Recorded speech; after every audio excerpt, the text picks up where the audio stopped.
Okay. Okay. Please join your palms. Bow. Four great vows. I vow to deliver innumerable sentient beings. I vow to cut off endless vexations. I vow to master limitless approaches to Dharma. I vow to attain supreme Buddhahood. Okay. Good evening to you all. And we're going to continue in talking about the beginnings of Chan and Proto-Chan, and that's kind of where we're going with this. And I'll be jumping around a little bit. I was working on talking to you about Master Ling Chi, but the material that I had, I wasn't very satisfied with that could produce a meaningful um, a lecture for you to kind of have a good bite out of. And so I'm kind of been working on different things. Some of this kind of is a blend into the Bodhisattva lectures that I'm doing for CMC on Sundays. But I think that this material is good. I was reviewing an article that was written in the Stanford Encyclopedia of Philosophy out of Stanford University, talking about Chan Buddhism, and it was kind of interesting. They actually did a very good job of talking about Chan Buddhism and in a more, let's say, scholarly approach to it. But I think that there's a lot there that we can talk about. If we go back to the beginnings or the roots of Chan, or even the roots of Buddhism, what we find is that the emphasis there, and especially on that which was shared with the common folk, was one that was devotional. And when we see, as I was talking about in the other class, some evidences of worship to bodhisattvas in the Taxila scrolls in the first century CE, you're beginning to see that people are trying to think of the right words, focusing on these as somewhat superior beings than themselves, and that they are looking at it, but yet there's quite a bit of work being done to actually discover or to contemplate what mind is, what it does. And to the credit of the Theravadins and the emphasis on Sariputra, Sariputra was the proponent of the Abhidharma system in terms of looking at it and how mind works, which is, it's very, very good in terms of that. And so it is a masterpiece of how things come into being, how things come into mind, what mind's reaction to it, what happens when something comes into mind. It's just phenomenal. But at this point in time, the focus, let's say, on the turning of the millennial of the last of the years before the common era appears, what people refer to as like 0 AD or 0 BC, there is a more profound working as to what the Shakyamuni Buddha was presenting. And in that time period, and where he was talking about the Four Noble Truths, he was talking about them, but he also had in mind the law of dependent origination, which was initially something that was difficult for people to fathom. And that's why there was such a concentration of the Four Noble Truths. But as it went along, they started wanting to know, how is this? How does this karma work? This is not an easy task for us, even with the outlining of the 12 nadanas, the laws of dependent origination. It is simply book learning, but it's something beyond that. And it's difficult to take a look at it, but the great philosophers and masters at that time undertook to do exactly that. This veered a bit away from what Sariputta was doing in terms of defining what mind is and how it works and what goes into it and all of the effects of karma and things. It was beyond that. And so the emphasis now was on that what brings this all around and moving, and so there was a dissatisfaction with just simply trying to know how mind works as much as the direct gnosis or experience of mind.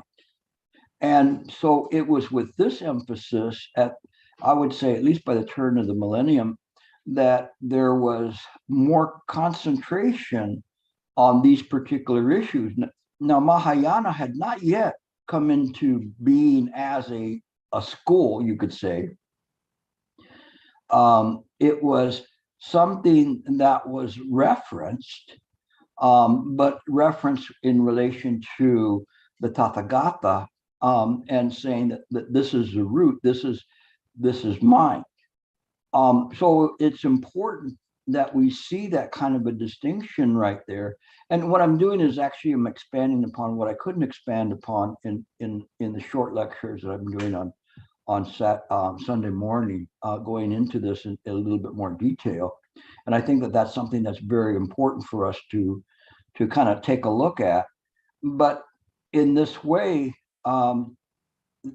that is why then Sariputta is being used to say he got stuck in the idea of looking into everything and seeing how everything appeared, to the extent that he was looking at there was no self, an Atman, but he didn't understand still how it worked.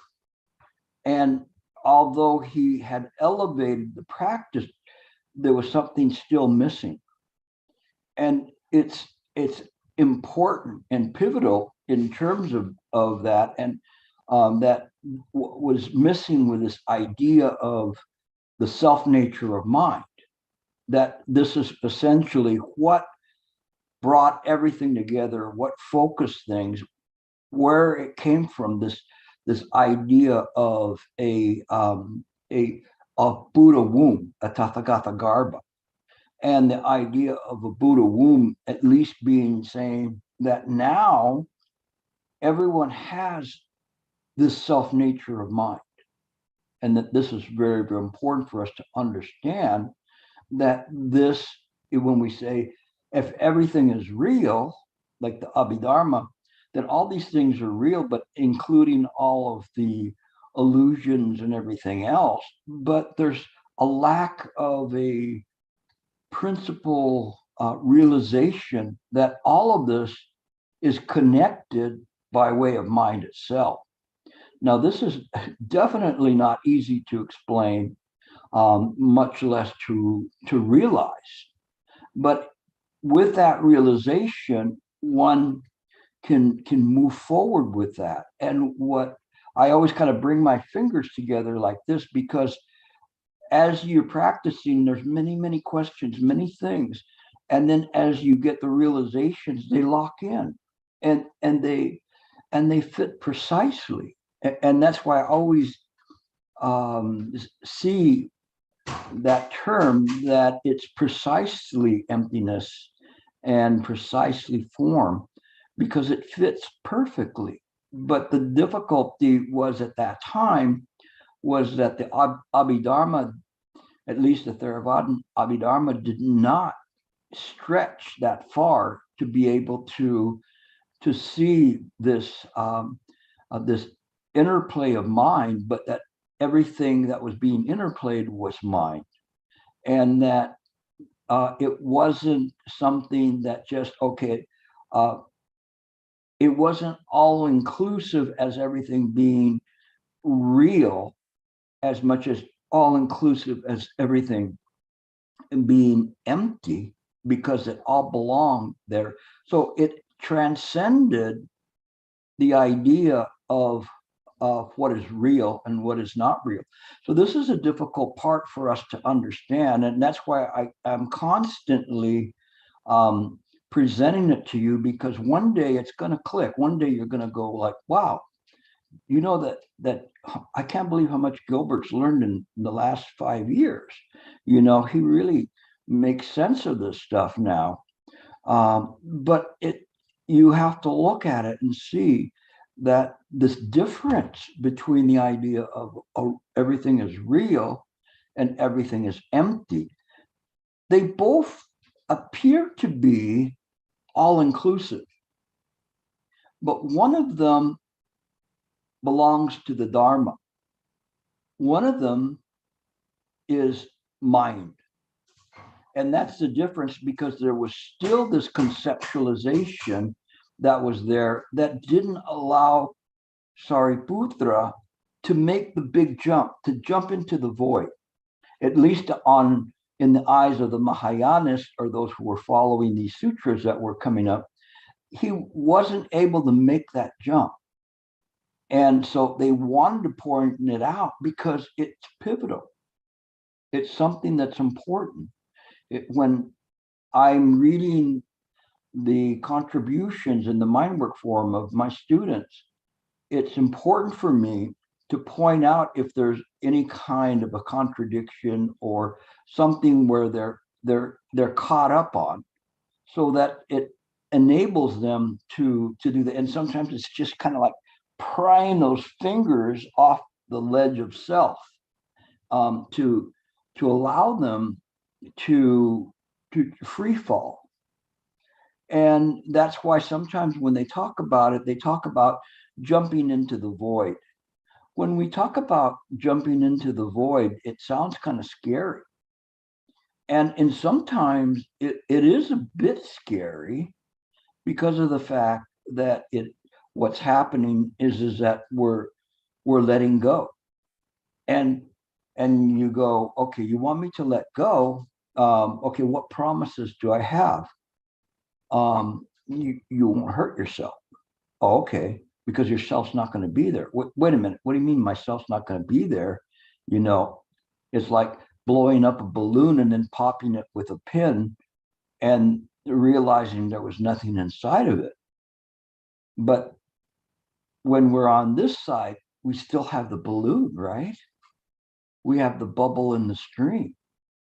So we still have something, some flashing vision, you know, a dewdrop on a leaf or a morning star, but it's so transient, so quick.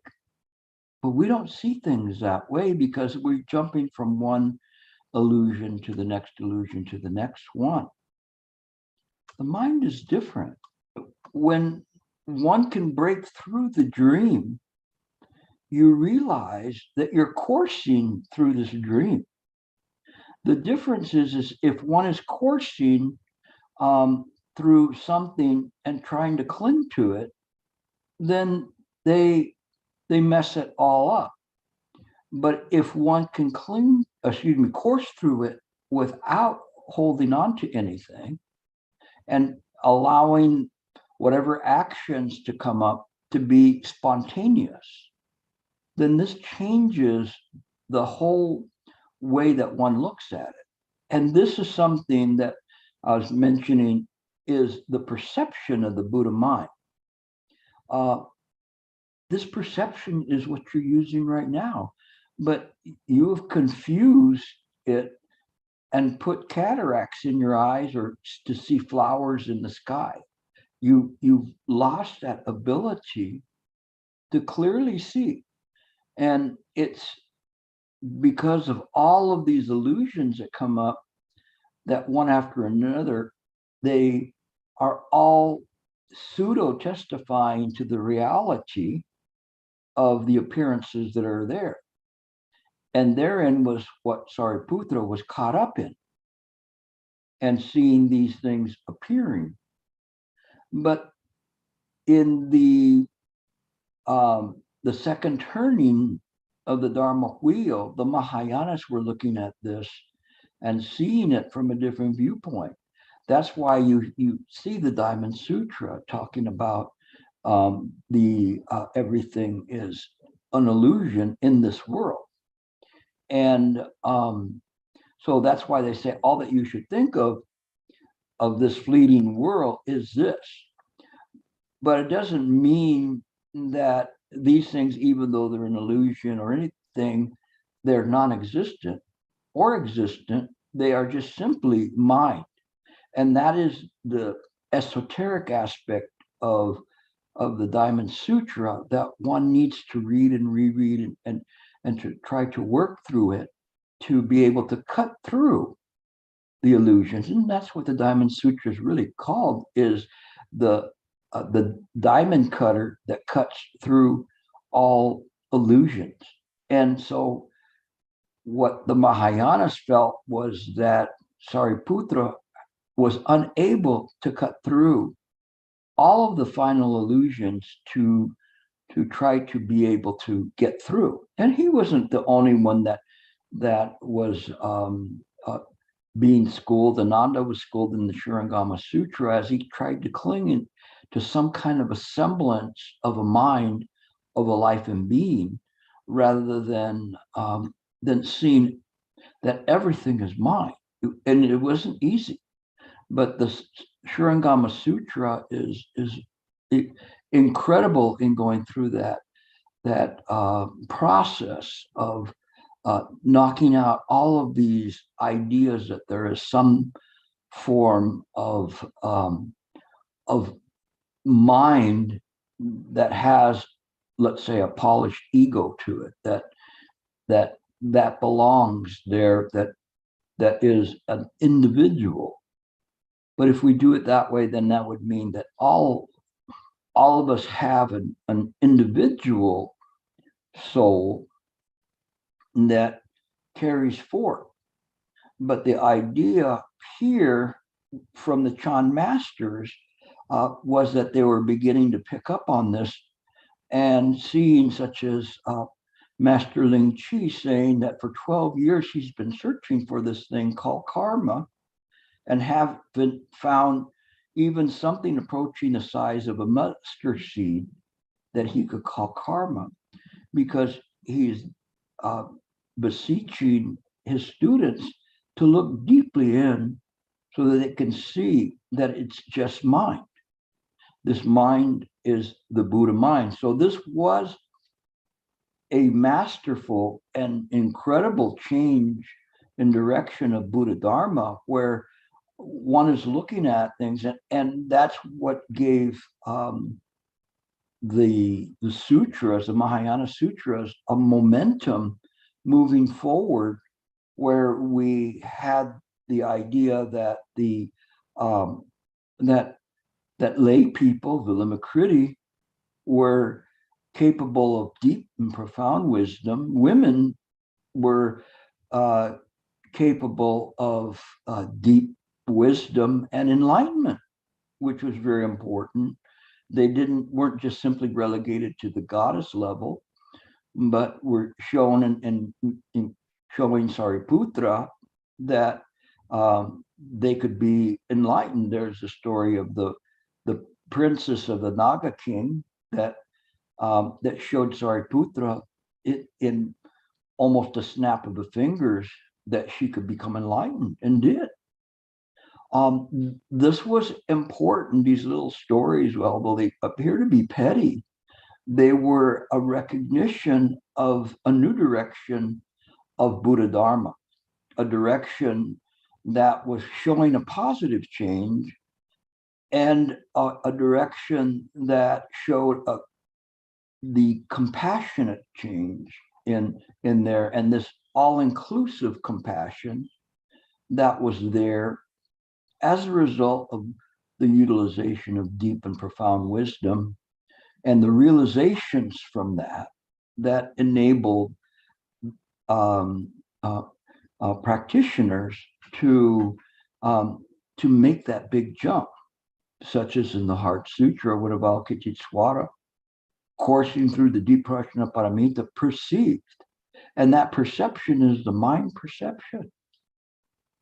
And so there was a readjustment of this, and perhaps a readjustment of the idea of some of the people that in the past were beholden to be very high level, such as Sariputra. And now Sariputra is being schooled, and he's being schooled not only by Avalokiteshvara, but he's being schooled by a Manjusri. And Manjusri is depicted as being youthful. So it's showing this new day and age in terms of what is happening here. They did a pretty good PR job in terms of establishing this. And we see that, we see the politics in it, we see the doctrines and whatever corrections are there. But what's important about this was that, I'll call them Mahayanas, but at that time they weren't Mahayanas. They understood how important this was, how significant this was. And it was something that if someone was a doctor and they said, I have this medicine, that can cure all ills, you think, the Theravadins, not to name names, would say, oh, no, don't use that. We've been bloodletting for quite a long time, and that's worked very, very well. We've got a 50-50 rate, person lives or dies. And they're going, we're offering this that can do that. Of course, you're going to want people to see it. You're going to want people to understand it, because there was enough people at that point in time that had explored and studied and actually obtained realizations and benefits from this practice. Those were the beta group that went through and tried this and went, wow, this works. This has been around since Shakyamuni Buddha's time. He was trying all sorts of things from the ascetics and realized what the ascetics were selling didn't work. And then he had to strike out on his own to try to find something. But if he simply just stayed with what the elders at that time were doing, then he might as well have not come at all to Earth. But it was something that this was important. And again, as I mentioned in yesterday's class, that the first thing he presented was the 12 Nidanas. But it was a little bit too heady for people at that time. But later on, people revisited that and started seeing there's something here. And they started pondering the things that we cannot know is, how did it all start? We don't know how it started. We don't know when was the first sin per se. The Christians, they had their solution to that, and blamed it on a snake and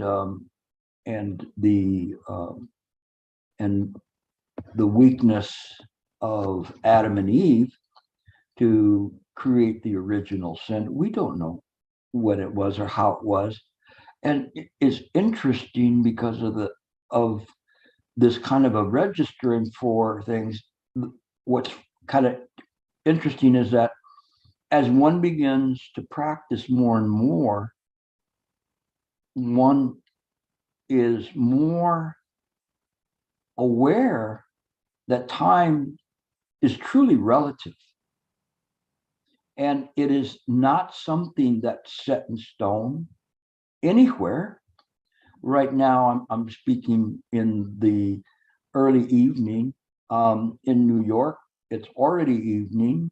In the Asia, no, they're just getting up. And so we can't say this is light and dark, this is this time or this time, because there's not really any set time.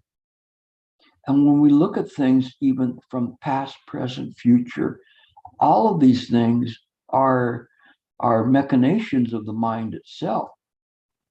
And this is what Sariputra could not look at. He saw how they came about, but he could not see this emptiness in things. This is not easy at all. This is something that is it takes a lot of work for direct contemplation to try to work on this. That's why people don't like this. They go, Gilbert, tell me something. Tell me the six paramitas. Tell me a story. Tell me whatever, regale me with a good story. Today, I don't know if I have any good stories. All I'm telling you is the way it is. But this is important because this is what's pouring into China. And pouring into China, there was a gradual and sometimes very quick acceptance of this, at least acceptance of the inquiries into how this works. And it produced results. We seem to think that all of this stuff was manufactured or brought about by the Chan. The Chan were just picking up the stuff and were kind of listening to it. They were seeing it as something that was very very meaningful, and they wanted to know more about it. And the system, the reason it became successful was it worked. It worked so long as it wasn't repressed. In the late 9th century, there was a great repression of the Chan schools. I think they shut down 5,000 monasteries and made all of the monks disrobe and became peasants. But then they showed the resilience by coming back. And you can pretty much see that was the same thing that happened after the communists took over after World War II, where actually during that time period, just like Master Sheng, he was impressed into the army. But afterwards, in China, it was difficult to become or to stay a monk there. That's why there was such a strong drive in Taiwan of Buddhist influx at that time. So all of these things are historical, and we see how they work, and we see this kind of a up and down of the influence of Buddhism. That's a historical part. The doctrinal part is also a part. As we begin to learn this and we begin to read the sutras, then we begin to understand why at this time they're saying this, and that's important. So that's why I try to straddle many different schools of thought and practice when I present this to you, not just simply just giving you some straight Buddha Dharma without an understanding of the context in which it developed and where it thrived and where it dried up, and all of those things in terms of it, because it begins to make sense after a while, rather than just simply telling you the ABCs over and over again. It's funny because now I've been saying this for so long, I feel like this is the ABCs.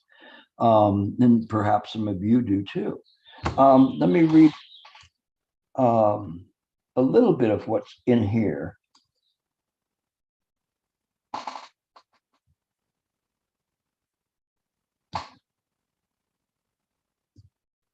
And this part's talking about the influence as to whether people who had committed a serious crime could become a Buddha. And it said one of the signal debates of the 7th century centered on whether or not there were people who had committed such heinous crimes, for example, killing their own parents or enlightened beings, that they had absolutely no prospect of ever realizing enlightenment.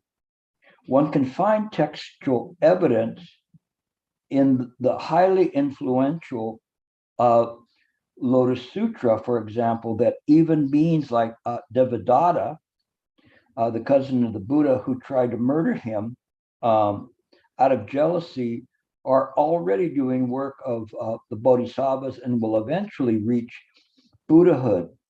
And there's other references to the one person that wanted to kill the Buddha and put his mark on his achievement of disposing of 1,000 sentient beings, but he was talked out of it by the Buddha and then began to follow the Buddha. And so this is something that's important, because what it's doing is it's saying we will leave no one behind, that everyone possesses this Buddha nature, whereas before, if you did certain crimes, you're never going to become a Buddha. But that, to the Mahayanas, created a problem, a gap, so to speak, in the doctrine, where you'd say, well, what do we do with these people? Because now these people are out of bounds.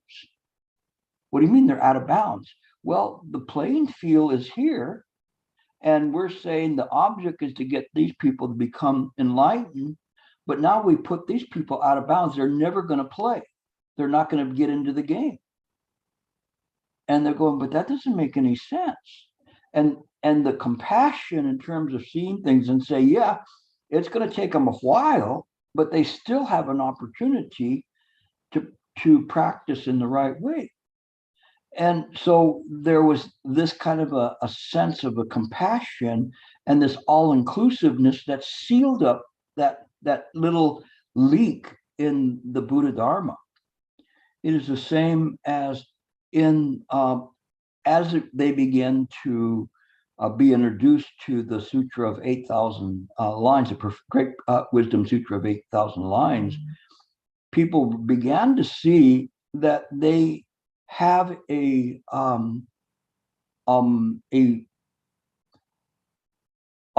wonderful opportunity to practice. Sorry, I lost my thought a little bit here. But in any case, they with this school, then they're seeing how to practice in a way that was different from before. And I will get into a little bit of that at the very beginning in a moment to explain that part. We also had mentioned before that Sheng had gone to China. Here they say he picked up over 600 manuscripts or sutras from India. Excuse me. He went to India. Somewhere, a few places I read it, it was like 574. So it was just a lot of sutras that came in at that time too. And so this influx of things in the early 7th century was also providing more information, but it's also providing, as the Sutra of the 8,000 lines, a great fertile ground for the practice of Mahayana. And the practice of Mahayana fit very well with the Chinese culture.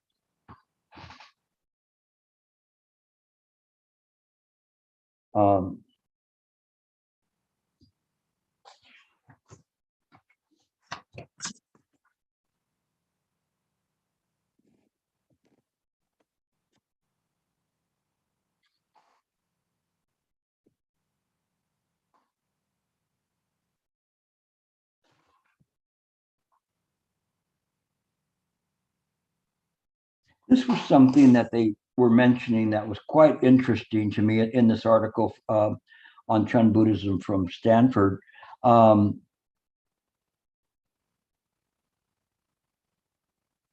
They indicated one objection to this view of reality is that if the world is self-generating and without any specific point or moment of origin, if we are truly relational and thus ultimately intergenerational beings, I'll explain this in a moment, if the experience is karmically conditioned, how is enlightenment or liberation from conflict, trouble, and suffering possible? So if all of this is, in other words, almost saying like, is this something that was predestined, that we're all set in this karmic mold that's already done there? So kind of like what's the Christians, they have a version of this, of something design, and saying that everything is designed this way, and it's all predestined. So why would you intelligent design, I think it's what it's called, but why would you practice? It's all, no matter what, you're just going wherever the karma takes you. But I remember when I was first starting out, actually, I picked up on this and wrote an article about the tail wagging the dog, and that being that the karma is wagging us, but it isn't in this way. The thing about Buddhism that fits well in this, that we don't get trapped in this notion that everything is already predestined, is something that is a kind of a wonderful aspect of it, which that we have, we could call intelligent choice. And this was a very strong proponent in Chan Buddhism, is to choose the Buddha. So we had the idea we choose ignorance or we choose the Buddha. And so in this way, it helped us in terms of how we practice, and we understood that the reality of the samsara is not the reality of mind. It appears in mind, but the reality of mind is far beyond anything that can be described in the in the reality of samsara. Samsara is limited to certain things, and that it's a three-dimensional world, and which appears to be moving in a time frame. But if we suspended that for a while, I don't know if Michael's here today, maybe not. I think he's in Europe right now, so it's probably pretty late. But if we suspended the idea of the reality of this world, then all of that changes. And that's what's kind of an interesting part. All of this is what I've been kind of working on, and how I see the world, and how even that changes the way one approaches sentient beings. We see sentient beings not only for those that are around us or had been in our lives or will be in our lives, but we see this as an interlace of relations that are there, that actually are not governed by a stream of time. But that's hard for us to kind of understand that. But it's important for us to understand that the capability of mind that is not bound by the limits of samsara. That's why it's inconceivable. Because in one moment, the Buddha could traverse the entire cosmos into who knows how many other cosmos, or to be there standing on a tiny little quark, the most minute thing that one could find in the universe, and yet hold the entire cosmos there. This is beyond dimensions. And so when we begin to see things in this way, these kind of of scholarly arguments cannot be made. But it's very difficult because they say, "Oh, you just make all that stuff up." But it wasn't in this way that it's made up. It's quite to the contrary, and as it was proved by Nagarjuna, because Nagarjuna, he picked up and was strongly influenced by the Great Perfection Wisdom Sutra of 8,000 lines, and began to see things there. This sutra then became the cornerstone of all Mahayana thought in terms of how it looked at things. And they began to question not the question, but the questioner. Who are you? Who are you to say this? Show me your credentials. What are you going to show them? You know, I'm David Mango. I'm retired. You know, I live. No, how do you know that? I mean, you know, show me more proof who really you are. And where are you going? Where have you been? And so by reversing that, and instead of saying everything is real, looking at it and going like, there is in mind all the potentialities that are there. And these potentialities, they can be something real or unreal, or both real and unreal at the same time, but not in the context of samsara. We don't know that, but it's there.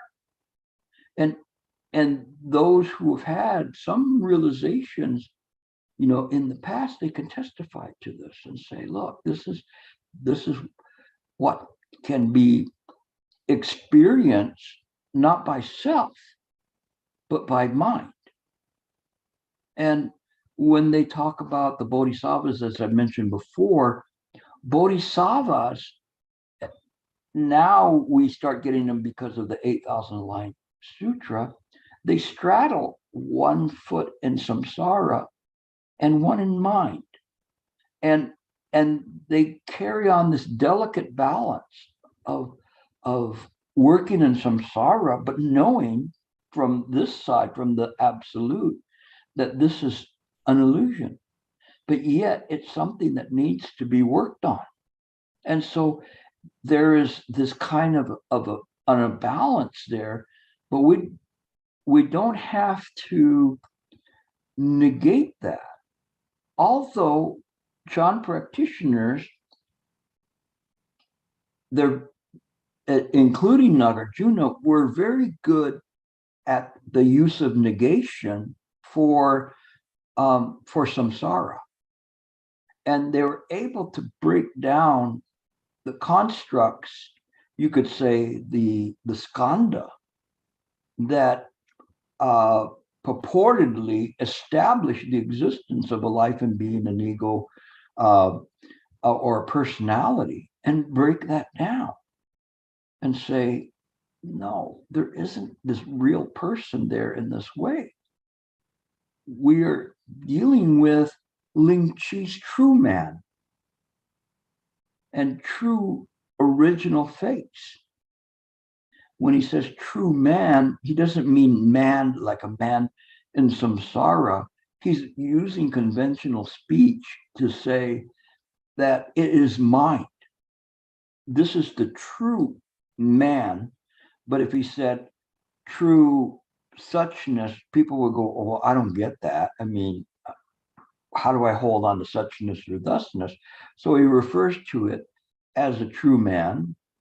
And on the other hand, he refers to those that are illusory sentient beings as red meatballs.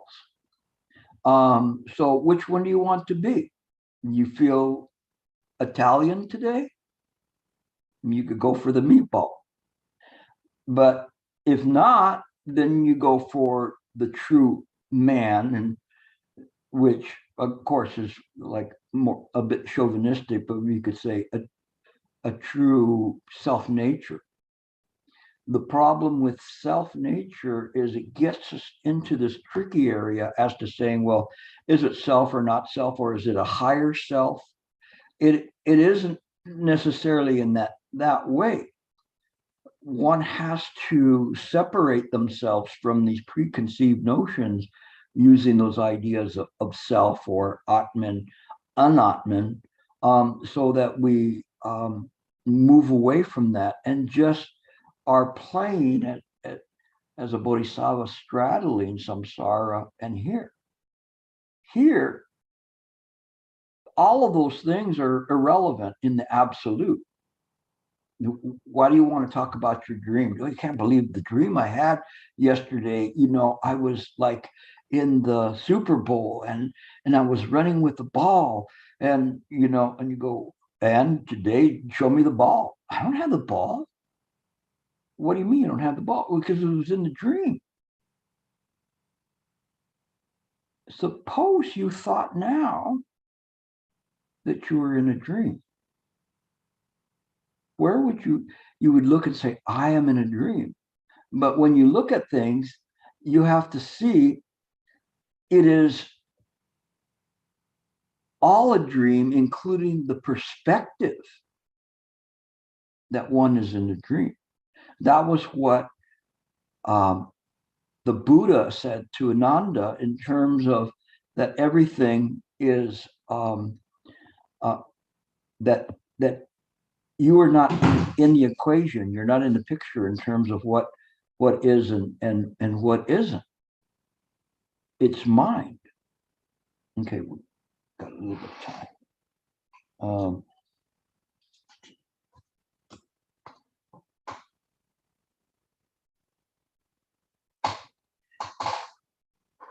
So let me continue reading this for a moment. And then we already talked about the serial killer, the Angulimala, which was the one that experienced some violence from villagers affected by his prior rampages after having met the Buddha, become a monk, and practice well enough to realize liberation. Being pummeled with small stones and rotten fruit was a minor suffering in comparison to what otherwise would have been due him in his ruthless and proud slaughter of dozens of people. And actually, that comes from the Nikayas, not from the Mahayana sutras. That's the Majjhima Nikaya, and it talks about the Buddha's prior lives and Jataka tales. But I want to switch for a moment. There's some more here, but I wanted to give you a taste. And it's funny because I don't know how many times I've started to try to talk about the perfection of wisdom in 8,000 lines, and never really got to it. But I wanted to kind of give you just an opening to it. And this was called the preliminary admonition.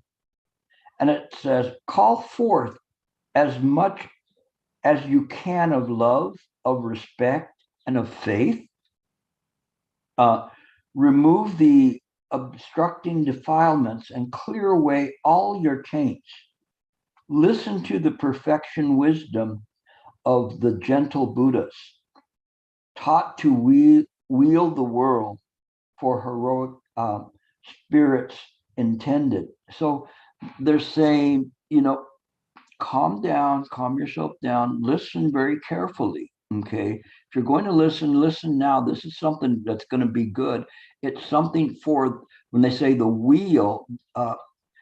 This is WEAL.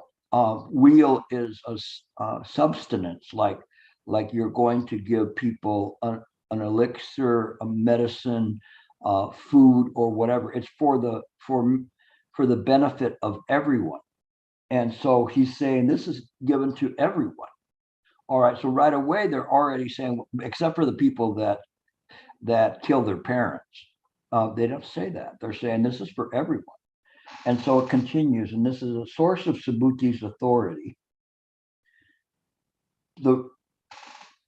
The rivers all in this rose apple island, which cause flowers to grow and fruits and herbs and trees, they all derive from their might of the king of the Nagas, which is the king of the dragons, from the dragon residing in the lake and his magical power. Just so, whatever dharmas the Jina disciples establish, whatever they teach, whatever adroitly explain concerning the work of the holy, which leads to the fullness of bliss, also the fruit of this work is the Tathagata's doing. So they're saying all of this is the doing of the Tathagata. And so they're all bringing it back to mind, saying everything that's created, everything that let's say in this area, wherever you look, it's the Buddha mind.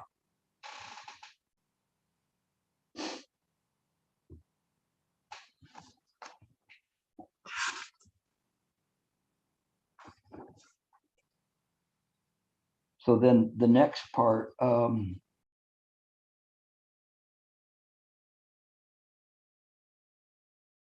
whatever the Jina has taught, the guide to the Dharma, his pupils, if genuine, have well been trained in it, for the direct experience derived from their training, or from the direct experience, they teach it. Their teaching stems but from the might of the Buddhas, not from their own power. And this is really important here, because what they're doing is they're establishing and saying that that these who is going to teach in this 8,000 lines have achieved a realization that warrants them to be able to speak. So it's not just somebody just going and graduating. It's kind of like me as an attorney. When I graduated from law school, I really didn't know anything. I mean, honestly, I didn't know anything. And now I'm on the eve of retiring. I wish I had the knowledge I have now when I was there, but it's all something that you have to make an effort to get that and to get the experience to do that. And so, but if I talk to somebody who's young, I can tell them how to do things and avoid mistakes and things, simply because I'm a good counsel to be able to do that based on my experience. And so that's what they're saying here about this one. So they're establishing the credentials of the sutra and who is presenting this. And they say, and also the other part is that all of this is coming from the power of the Buddha mind, not from an individual. So the individuals, they do not have the power. It's the utilization of this mind, which is what the Chan would talk about being the mind king. Okay. And then it says, no wisdom can get hold of, nor highest perfection, nor bodhisattva, no thought of enlightenment either. When told of this, if not bewildered, and if no way anxious, a bodhisattva courses in the well-gone's wisdom. So well-gone meaning the Tathagata or the Buddha, and saying that essentially there's no wisdom, there's no perfection of wisdom, there's no bodhisattva to help you, there's no thought of enlightenment. So it's beginning to sound like a retort to the Four Noble Truths. And so it's telling you that if you're not scared of this, then that's good. Then you're on your way in terms of practicing. And that's really important, because a lot of times people say, don't tell them. Gilbert, you teach too deep. Don't tell the people that you'll scare them. Dying shouldn't scare them.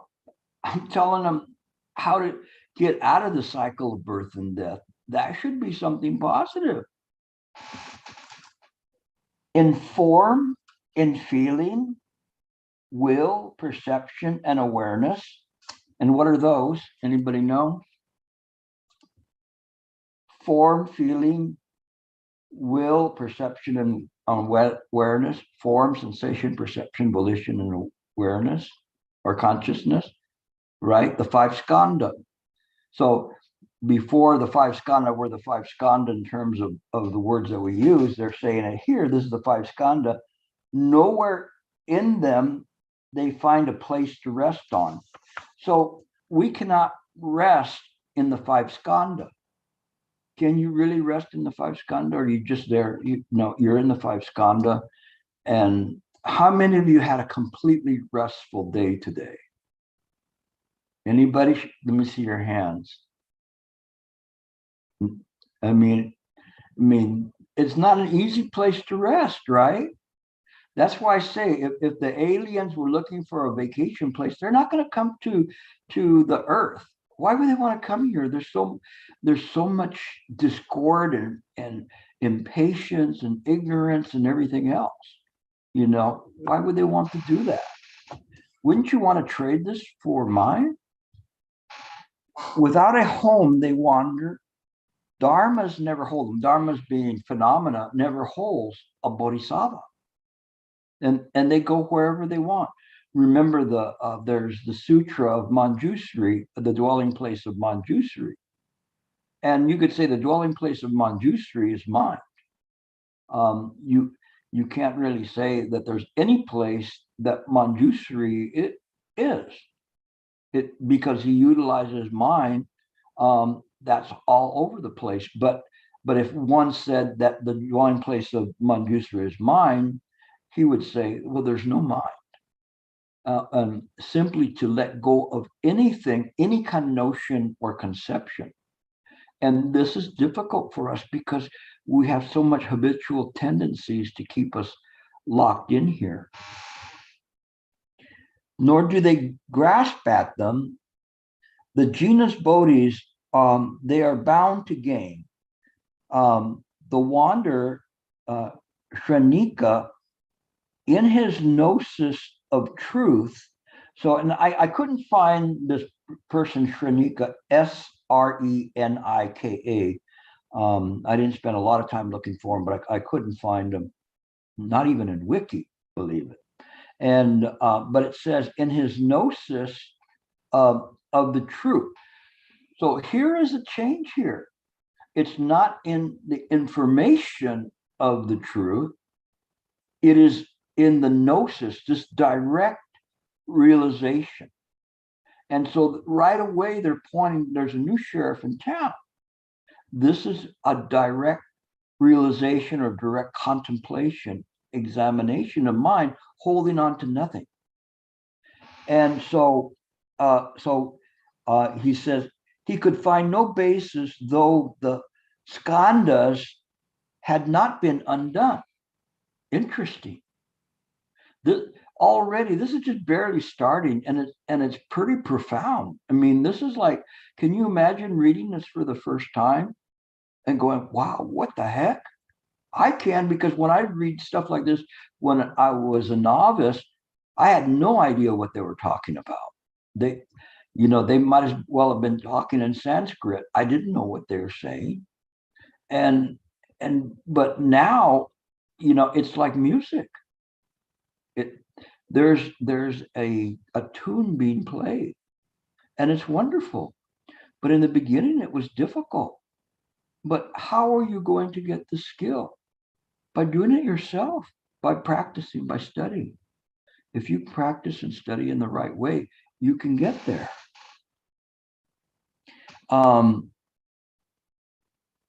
Just so the bodhisattva, when he comprehends the dharmas as he should, does not retire into blessed rest.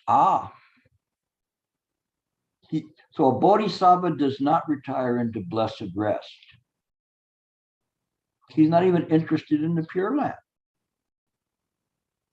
So what's the bodhisattva's job?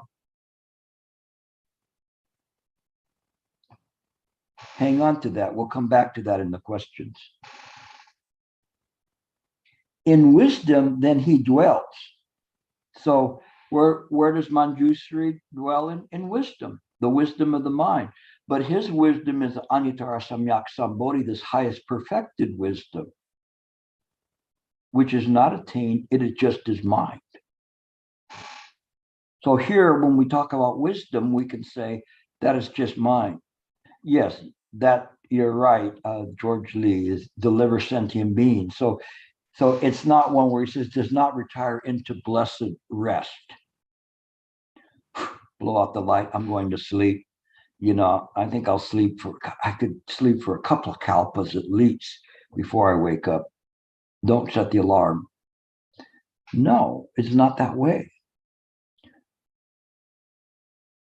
What is this wisdom? Whose, whence, he queries. And this is important here.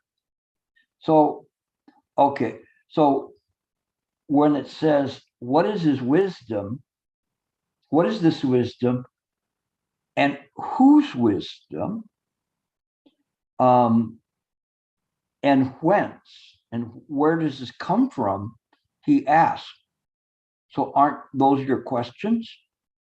What is this Anuttara Samyak Sambodhi? Where does it come from? And who receives it? Those are all critical questions. If you didn't have them, you wouldn't be here. They're all important. And then he finds that all of these dharmas are entirely empty. Oh, see, here's the big shift. This was formulated around the turn of the millennium, probably started in the last century of BCE into the first century, when it was starting to formulate this particular 8,000 lines, and then accumulated with all of the other perfection wisdom sutras. And now they're talking about empty. Not talking about real, they're talking about empty. Here it is, we're getting closer and closer to the embryonic notions of Mahayana and of seeing things via wisdom, and wisdom producing the realization that everything is empty. Here it is, way before the Heart Sutra comes in. The Heart Sutra comes in maybe 500-600 years later. And now we're getting this. And all of this is just dangling out there. It's incredible. Uncowed and fearless in the face of that discovery, not far from Bodhi, is the Bodhi being then.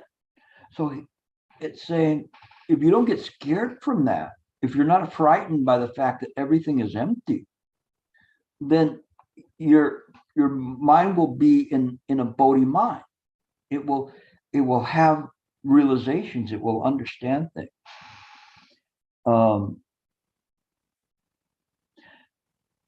To course in the skandhas in form, in feelings, perception, will, and so on, and fail to consider them wisely, or to imagine these skandhas are being empty, means to course in the sign, the track of the non-production ignored.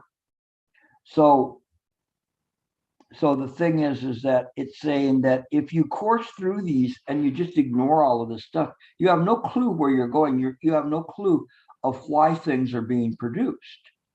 You have no idea. And so you believe you're a separate life and being. But because you can't see that, what is the non-production? They're talking about the noumenon aspect of mind, where the Dharma is the phenomena. So there we get at least a start on this 8,000 lines. And this is like a paleontologist, uncovering a, now they call them Allosaurus, we used to call them T-Rexes, and seeing the whole body there. And we going, my gosh, look at this.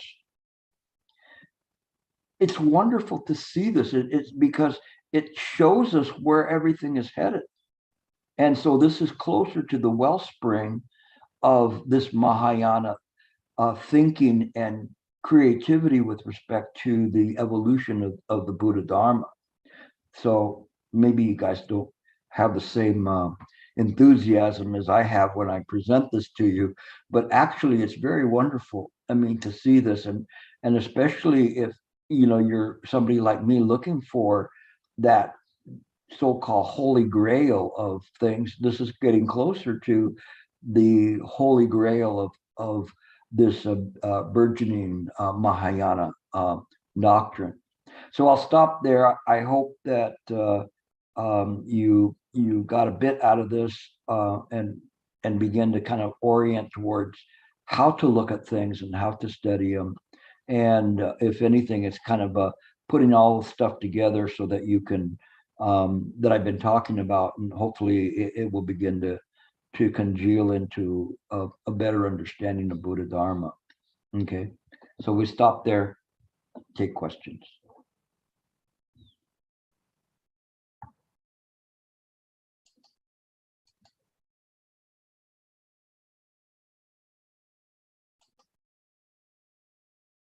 No questions? Did I shock you guys? Confuse you? Yeah, Harry.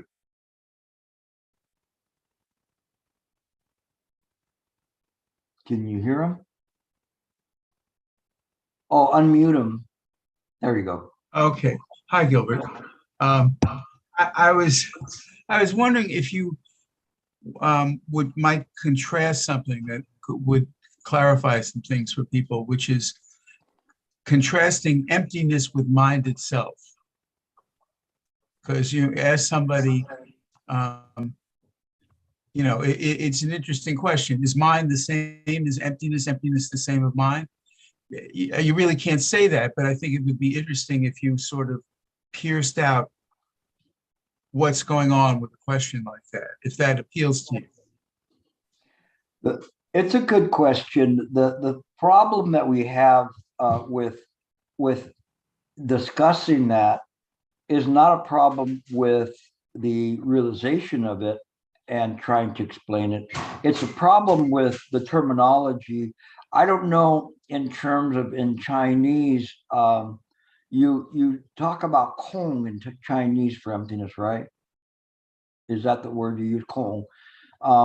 Emptiness, yes. Emptiness in English is a poor word for this, and the problem is that you don't understand it's a poor word until you move along and go, why'd you use that word?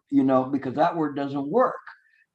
Because it connotes that there is nothing there, kind of nihilistic, and the emptiness here is something that, as I mentioned, is all inclusive. So everything is included in it. But when we look at this emptiness, that we apply it to the phenomena that appears in mind. But on the other hand, we cannot separate the phenomena from the noumenon.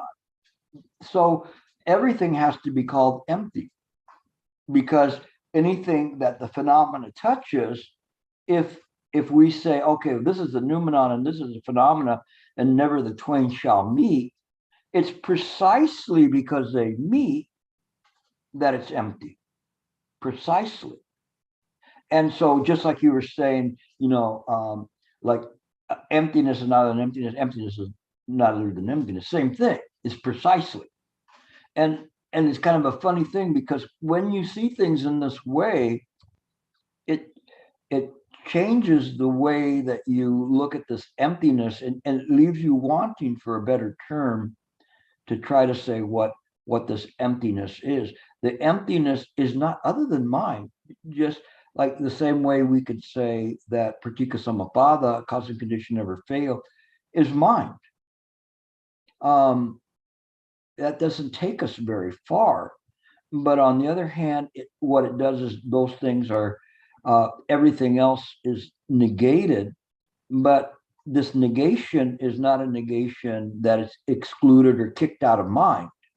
It is a negation of its independent existence, that there's nothing that's that's there that is apart from this, and that's why we call it empty, is because it is part of mind, but we cannot divide the mind and say, oh, okay, well, this, I mean, I tried to think about it conceptually, and it stops me from thinking about it, because trying to say, okay, let's divide mind. How do you divide mind? You can't. That's why everything is this emptiness. And there's such a misunderstanding about that word. I haven't come up with a better word for it, but it is something that it shows this emptiness is not a thing, and it is not dual in its way. It is just like the word tathagata, this thusness of things, and as a result, it is synonymous with saying the word tathagata is this fundamental emptiness, because that's there, but both of those describe defy description, and we can't really use them and pin them down and saying, okay, here is this. And they'll say, how can you find this in thus? The only thing you can do is say, because of this, that happens, and because of that, this happens. But thus is what turns that as the axis of all of the phenomena produced. What do you think of a wondrous existence or boundlessness? I mean, nothing's going to work ultimately.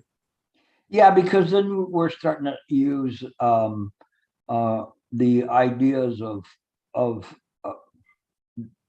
something pleasurable in mind to define mind. Oh, how's mind? Oh, it's wonderful. It's really really great. You should try some. I do that all the time to you guys. I'm going, jump in. Jump in. The water's really really fine. It's actually very incredible. You can swim all across the universe with one stroke. But that doesn't take us very far. It just takes us to, I want to go to Disneyland too. And so you stop forgetting, or you forget about the Pure Land and you want to go to Disneyland. And so those are the traps in terms of things. But I've heard when they talk about the wondrous functions, and I think the term wondrous there is just simply that it's beyond description how the mind functions, and I rather than, oh, it's wonderful, in that way. The only thing you can say is that when the mind is working right, there's no suffering, at least as because you can realize that, then you understand that applies across the board.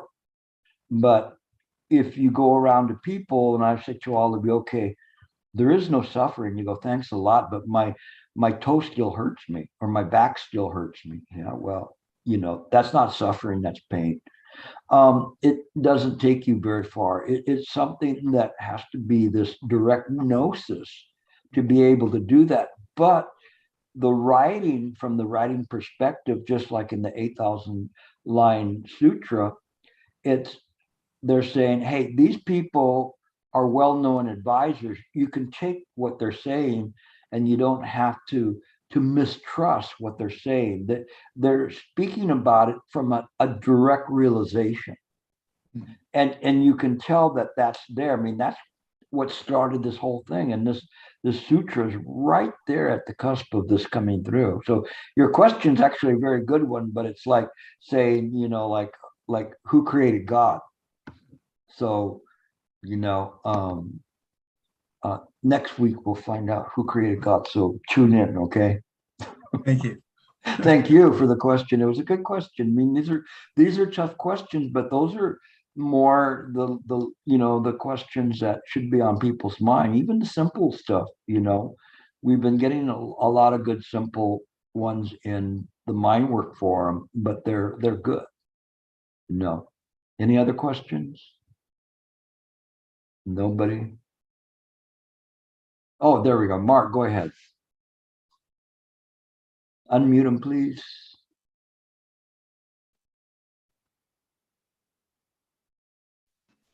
All right. Okay, there you are. Thank you, Gilbert, and apologies for being late this evening. I'm not even sure how to frame the question, but it's in reference to karma.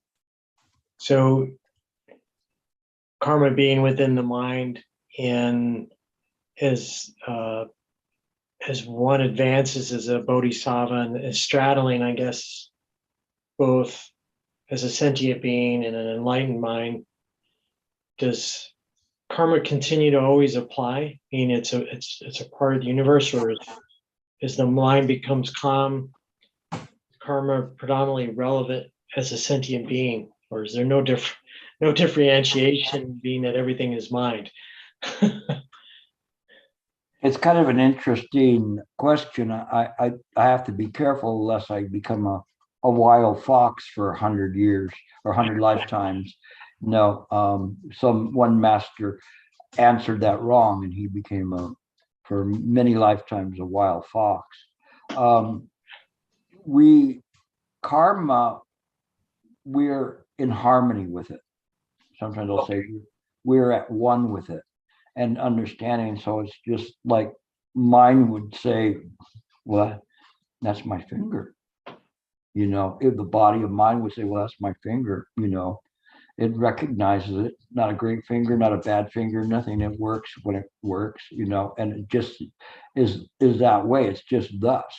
And so we don't see the karma as something that we try to escape from. We understand the karma. We understand how things come to be. And it is that realization there that's what's important, rather than trying to subjugate karma or to get rid of it in any way. We see things just as they are, and that's what's important. Is that when we when I say when we, it's not we, all of these meatheads that I see on the screen here, but we as the Ratna clan, the absolute clan that see things from the Buddha mind. And from the Buddha mind viewpoint, then we see all of these things functioning perfectly, precisely. That's why they say that it's precisely form or precisely consciousness or awareness. It is just natural in terms of that. We see the samsaric world, and we don't turn our heads away from it.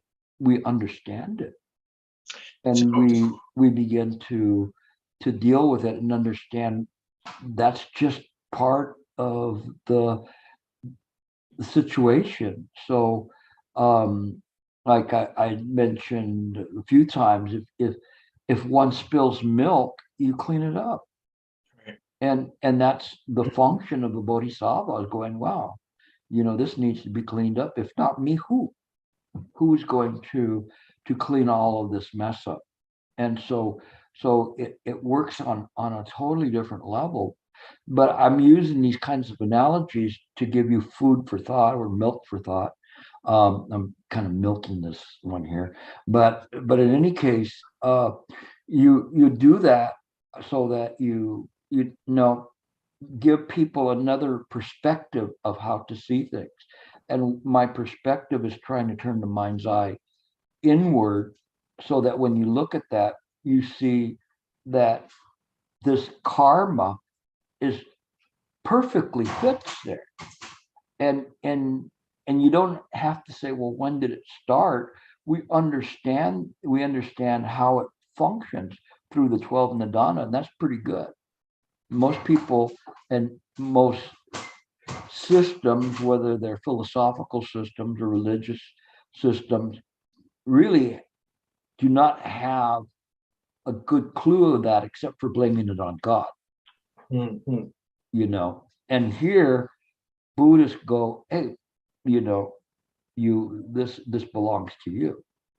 And so it's important. One of the best Zen movies I ever saw, take your notes, was a movie called The Color of Money with Paul Newman, and he's playing this pool player, and the guy keeps missing his shots.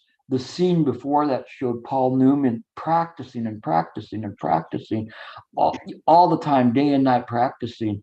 So when he's in this tournament, this guy misses a shot and says, I don't deserve that. And he kept missing the shots. I didn't deserve that. I didn't deserve that. Till finally he was shaking Paul Newman's hand, who won the game. And he says, I didn't deserve that. And Paul Newman says, yes, you did. Yes, you did. And the whole thing is that what he was saying was the way it is. You know, he was pointing to the karma and causes and conditions and saying, you know, if you had practiced as hard as I, then you wouldn't be saying that. Mm-hmm. And so that's kind of a very common thing in terms of how we look at things and see how this all works. So the worst thing that can happen to us if we don't get this realization is at least we can be better at being humans. Not bad, you know, you can store up some brownie points for the next lifetime. And so it's not bad, but we have this kind of or you should have a feeling of that, let's get it done. Let's get it done today. No, let's finish this. And it's a drive. You could call it a wondrous function of mind. You know, sometimes it's kind of like a mosquito that keeps buzzing around the side of your ear, you know, and but it's something that you feel from the realizations. Okay. So from the viewpoint of the Buddha mind, it's functioning in harmony with Prasika Tamabhata and karma. Yeah, because it is, you know, the Buddha doesn't have to say, I have a thought, right? Where is it going to have a thought? It's very interesting. That's the wondrous function of the mind, is that it knows. It knows instantaneously, assuming one had had some incredible deep realizations of the Shakyamuni Buddha, would know that thought. It'd be very funny to be a Buddha like that, because you're there and you are holding this conversation that you already know the conversation, you know. So you'd have to have great patience instead of saying, when the person says, I have a question, I know. Just a little bit of just kind of thinking outside the box with all of that. Okay. Any other questions? You guys ask me good and deep questions. They can be simple questions. Today's lecture was a little bit more towards focusing on things. David, go ahead. Oh, I just wanted to ask about a person who murders their parents and becoming, you know, seeking Buddhahood and everything. Does that seem to, is Buddhahood in a sense sort of then beyond karma, for instance? Boy, you guys all want me to turn into a wild fox today. The story of the wild fox is this: one master was asked whether the Buddha was beyond karma. The question which you just asked me right now, and he said he answered wrong. He said, yeah, you know, the Buddha isn't affected by karma. But even in the Nikayas, they show that the Buddha had a headache for 3 days for hitting this one special fish on 3 knocks on his head. And so he had a headache. The rest of the village, they ate the fish, literally ate it alive, they beached it and kept cutting pieces off to take home. And that fish was a kind of a king of fish and ended up um, killing everybody in a different lifetime, slaughtering the whole clan. Um, but so yes, the Buddha is still subject to that, and it's in harmony with that, or at one with the karma. But because he said that, then he became a wild fox for many, many lifetimes. So when I answer questions for people, I take it very, very seriously, in terms of it. But the Buddha still, let's say, in the appearance body would be subject to that. And you could say, because there's no difference with it, then the Buddha would be in harmony with it. In the appearance body that appears in a samsaric existence, the Buddha would still be in harmony with it. So, as evidenced by the fact that he had a headache for 3 days because of knocking this fish with a stick 3 times. And so it's something that shows that the Buddha mind is the totality of everything. What the Tian Tai school said, the totality of consciousness is there. And so it has all of that there. It's not separated. There's nothing you can cut out and then say, okay, this is the Buddha and then this is you. Because if it was that way, then the teaching wouldn't make sense. No, it would be hard to get into the, into become a Buddha. Yeah. But it isn't that hard, because we already have the Buddha nature. That realization is very, very important for us, because we count everything on the virtue of a 12-hour clock or a calendar or whatever. But to the Buddha, that time is irrelevant. What's most important is to understand that this very person that's listening to me right now possesses the Buddha mind. Not bad. So why do you want to cut it like that and cut pieces off of that, and then you mess the whole thing up? So that would mean that all of us will eventually become Buddhists. What's holding you up? Gravity. Well, in the reverse, I suppose. Yes. No, but the Buddha mind, the Buddha nature is just here. That's why Ling Chi said, you want to see the Buddhas and the patriarchs. It's not other than you that are listening right now. You're not like in France, they call him a dauphin, which is a prince that can become a king. Probably a lot of dauphins didn't ever become kings because they got eliminated. But here you're guaranteed you've got a pass already. Okay. The mind that you use is the Buddha mind. But because of causes and conditions, we cannot see that. We don't understand that. But if one practices seriously without trying to attain anything very important, if one practices very seriously, they may experience some realization outside of the idea of samsara that could give them faith that just this mind is the Buddha mind.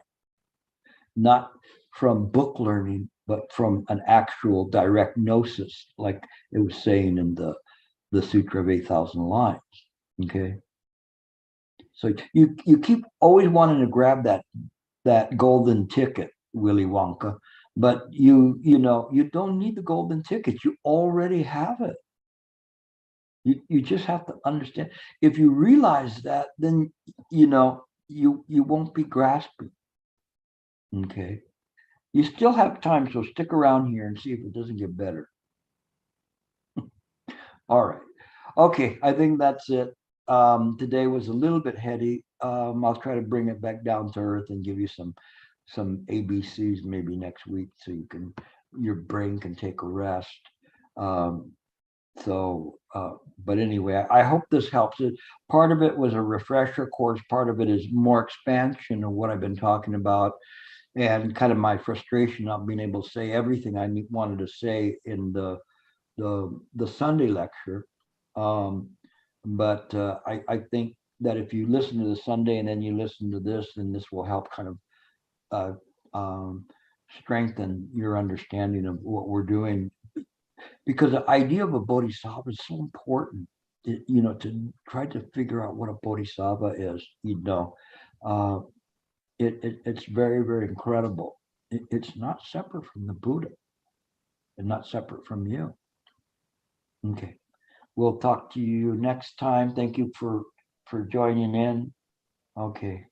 Bye, Letty. I see you. Amitofo. Have a good week. Amitofo. Thank you. Yeah, you all take care. Suwaha, what are you doing? How are you doing? There you are. You can unmute everybody. So there you go. You unmute everyone. Yes, I already did. Yes. Okay. Yeah. So I'm fine.